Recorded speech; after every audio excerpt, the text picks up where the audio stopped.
సర్వం శివం శివం సర్వం. చనిపోయిన వ్యక్తి అస్థికలను నదిలో ఎందుకు కలుపుతారు?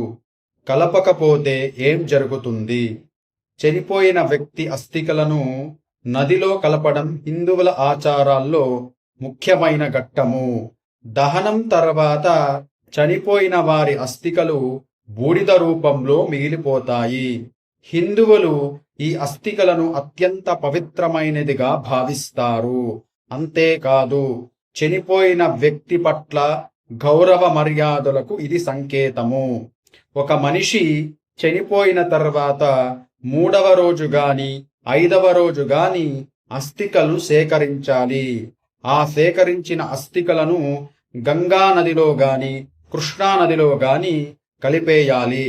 ఒకవేళ కలపకపోతే ఏం జరుగుతుంది అంటే, చనిపోయిన వ్యక్తి అస్థికలను నదిలో కలపకపోతే వారి ఆత్మకు శాంతి కలగదు. అంతేకాదు, వారు మనింటి చుట్టూ గాని మన భూమి చుట్టూ గాని ఈ లోకంలో తిరుగుతూ ఉంటారు. వారి ఆత్మ ఈ లోకంలో తిరుగుతూ ఉంటుంది. అందుకే మనము చనిపోయిన వ్యక్తి అస్థికలను నదిలో కలుపుతాం. నదిలో కలపడం ద్వారా చనిపోయిన వ్యక్తికి ఆత్మశాంతి కలుగుతుంది, స్వర్గ ప్రాప్తి కలుగుతుంది.